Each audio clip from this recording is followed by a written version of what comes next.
Bonjour les amis, bonjour YouTube, c'est moi la Germaine. Naye lisusu na vidéo mususu lelo. Naza vraiment nesengwa kokutana na bino lisusu.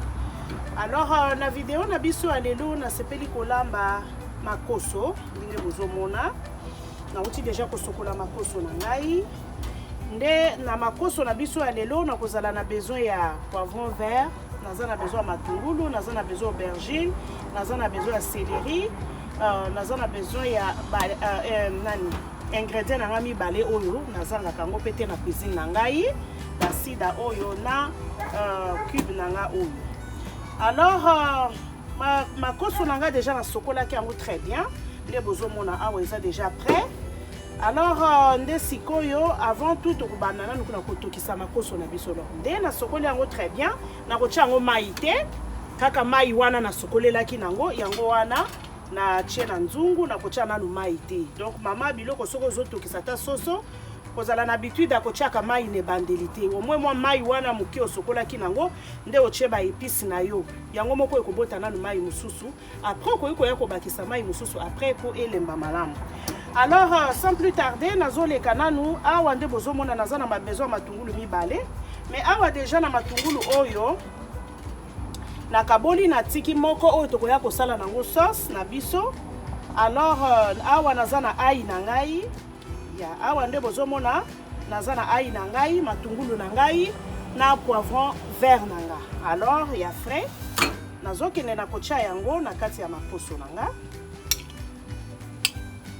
En tout cas il faut kotia ba épices. Donc recette na biso ya lelo nde tozolamba. Il faut vraiment kotia ba épices na yo, il faut kota, il faut vraiment eyokana na kati ya biloko na yo. Nazotia yango, nazotia pe céleri na ngai, ndambu. Et toka ensemble. Mosusu pe kotika la poto ya kosala nango sauce na biso. Naza na feuille de laurier. Na tie mibale. Nakotia ebele penza te. Alors nazotia dasida nanga vraiment na linga kango makasi eloko ezalaka kitoko makasi nde bozomona eza lokola ai batuta lokola donc eza vraiment très bon eza na goût moko kitoko makasi. Nazotia ndambu ya dasida nanga nde bozomona ezalaka déjà pe mélanger na mungwa. Donc natie yango puis nazwi ndambu oyo ya cube na ngai knorr nanga oyo ya poulet ya vert yango na lambelaka mingi ba légumes parce que normalement makoso na biso tozo sala ngo to kolamba ngo d'une façon spéciale to kolamba ngo makoso ya sauce blanche yango bozomona. Donc na tiena n'oubliez parce que ba ingrédients mibale oyo eza na mungwa. Alors il faut na yeba vraiment quantité ya mungwa nanga.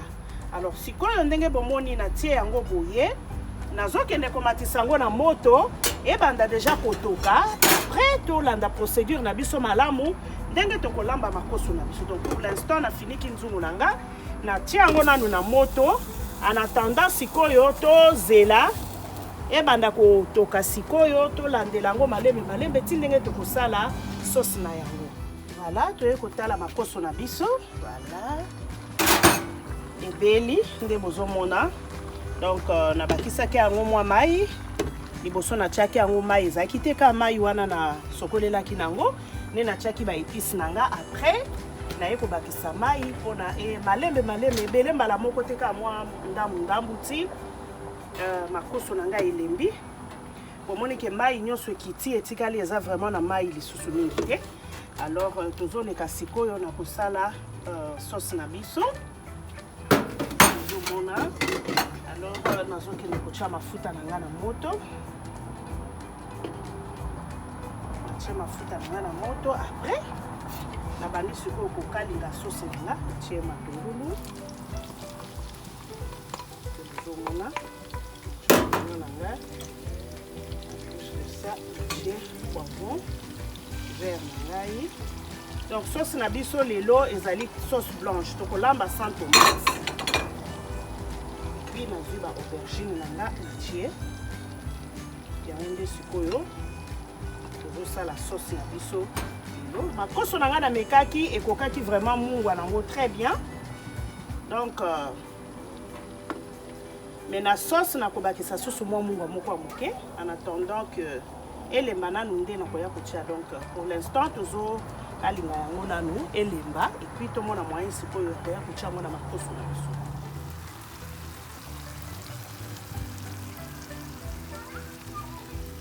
Voilà, sikoyo en attendant ozo kalinga sauce na yo.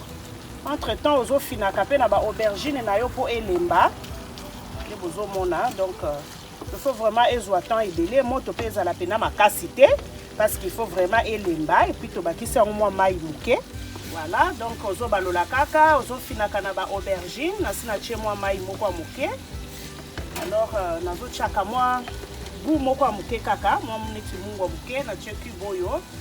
Et ça la kaka genre parce que déjà na makoso na ngamungwa ekokaki déjà très bien mais sauce loko les amalili il faut na tia quand même moi mukie lisusu ya nini ya cube nanga et ça la susu moi goût na tia sous moi mai mukie donc ozo mélanger kaka ozo talaka sauce na yo ezo lemba biloko na yo ezo lemba ba poivron ezo lemba batungulu kutu eza problème te eumelaka te mais poivron quand même eumelaka et puis aubergine eumelaka donc ozwa quand même temps na yo ya kobalolaka kofinaka yango tipo elemba comme ça toye kotia yango na makoso donc tozo continuer kaka na kofina biloko na biso.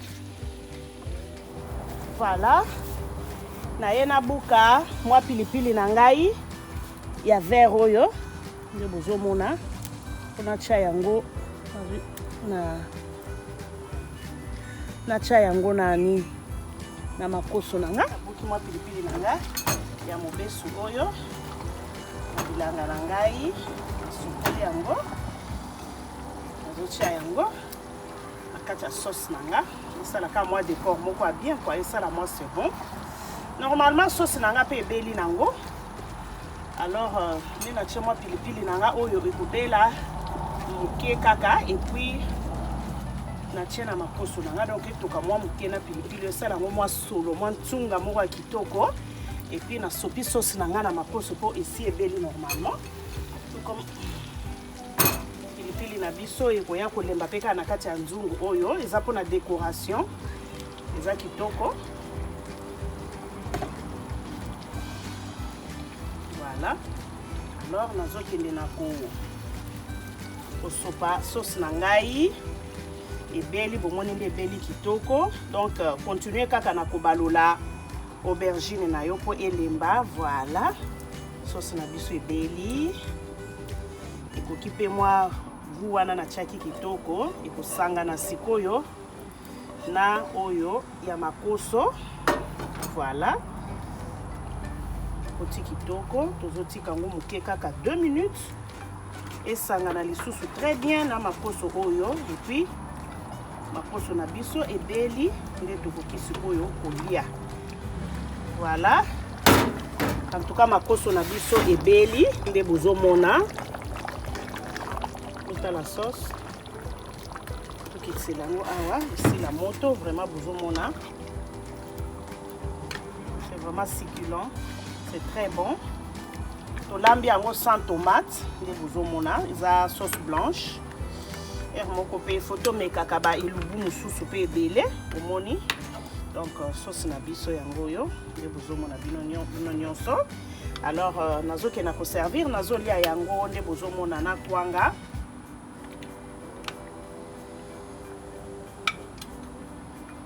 tolia makoso na ngai na kwanga nde bozomona.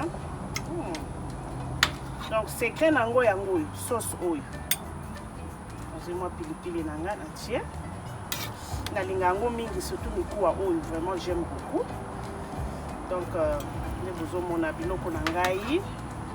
Voilà, sauce yango biloko na nga ebeli eza vraiment très bon, vraiment essayez, vous ne serez pas déçus. Toujours la germaine azawana pour la bino. Donc il faut découvrir moi bilubu ya moi ndenge mususu quoi. Donc vraiment ils sont très bon nazolia yango na kwanga na ngai okolia yango pe na makemba okolia na loso ça dépend. Donc ninga na sepeli lelo na kolia yango na kwanga na nga. Vraiment je vous aime beaucoup. N'oubliez pas de s'abonner à ma chaîne. Vraiment je vous aime. Bye, à la prochaine. Even the people that uninstall TikTok wouldn't move to buy. You know what I mean?